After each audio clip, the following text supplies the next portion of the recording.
Hello everyone, my name is Hitesh and I welcome you all to TradeBrains YouTube channel.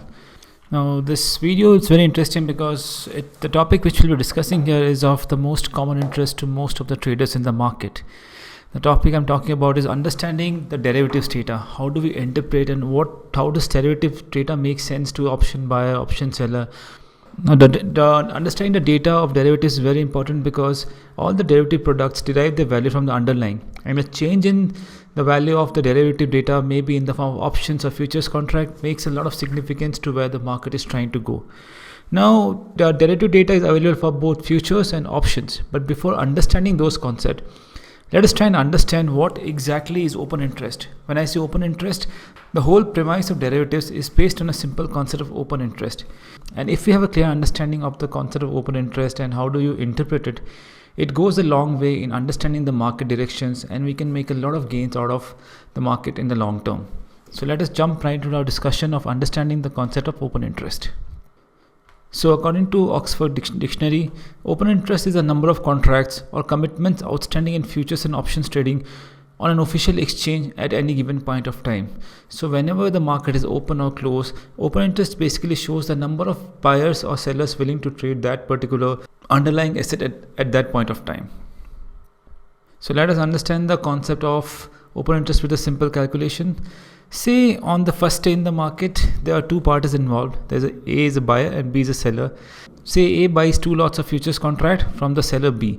So the total number of quantity traded is 2 and the total number of open interest is 2. Basically, every transaction needs to have a buyer and a seller. So the meeting of buyer and seller and the exchanging of trades amounts to 1 open interest. As they have traded 2 quantity here, it amounts to 2 open interest. The next transaction is between, say, C and D, C being a buyer and D being a seller. The quantity traded here is 3. So total number of open interest for that product goes up to 5. That is 2 plus 3.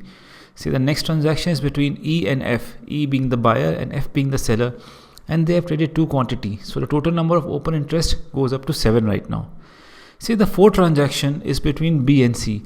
Now B was initially a seller, now he is a buyer, and C, who was initially a buyer, is now a seller. So basically they are kind of cancelling out their position.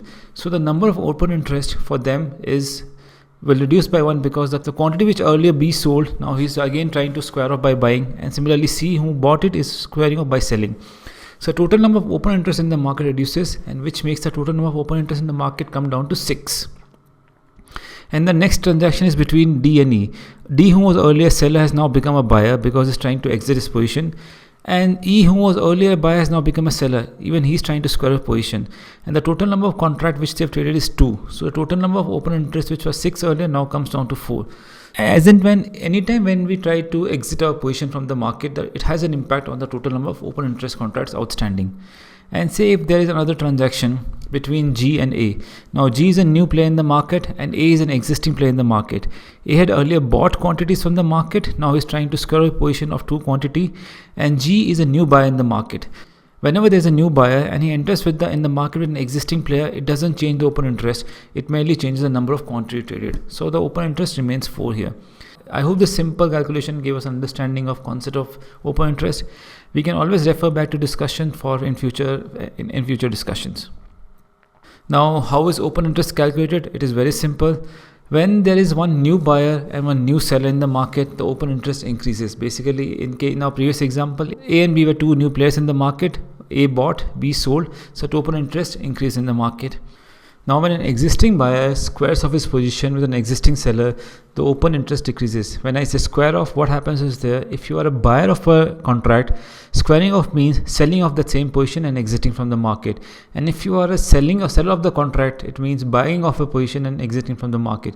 So that is what squaring off position means. And when that happens, the open interest decreases.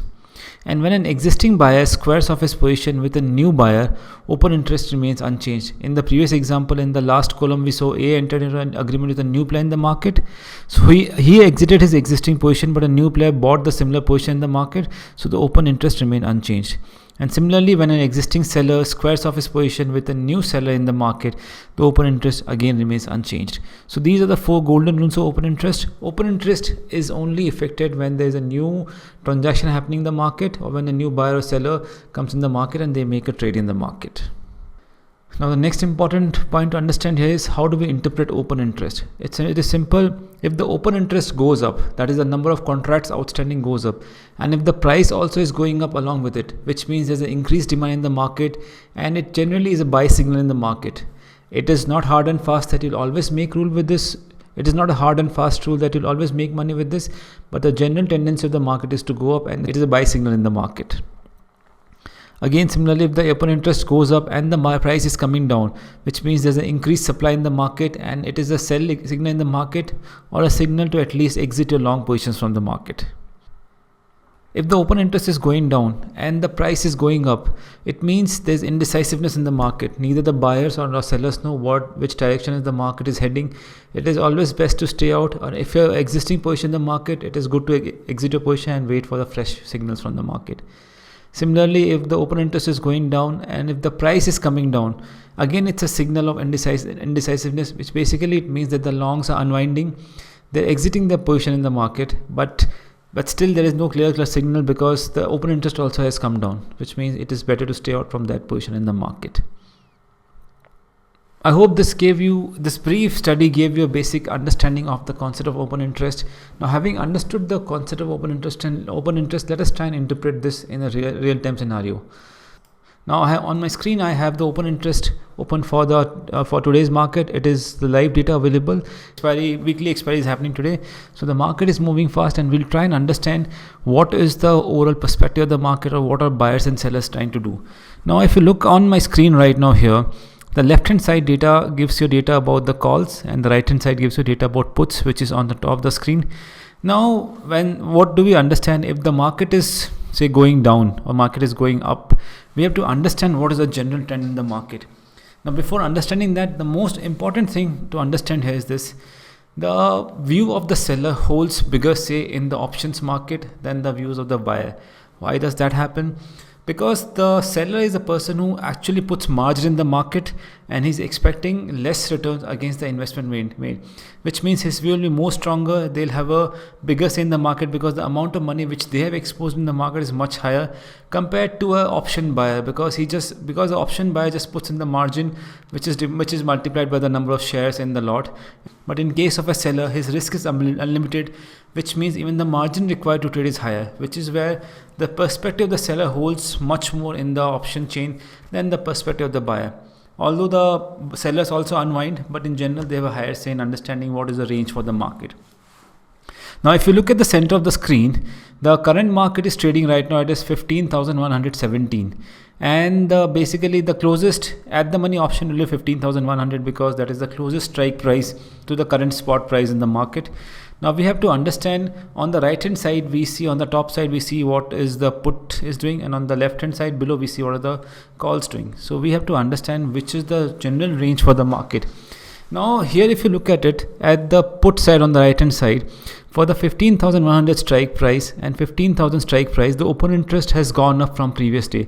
It has gone up almost 200% for 15,100 and almost 62% for 15,000, which means the put writers are coming in the market. What does put writers mean, or put sellers mean?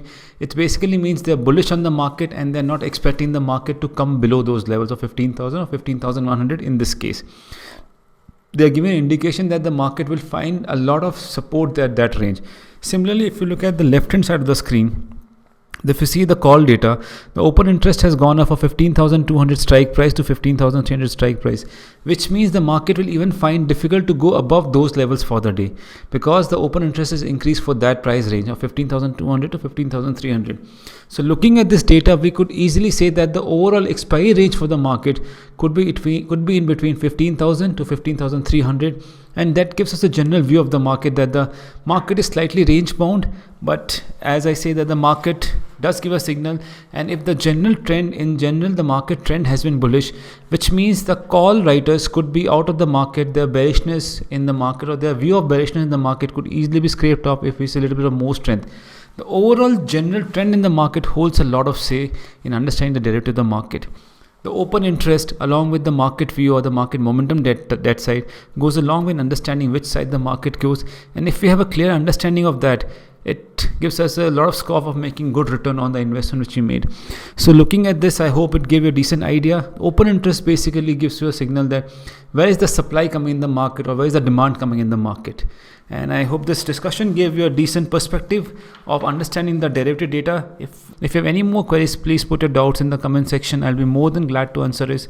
I hope to see you in future videos of our further investment education. Thank you so much.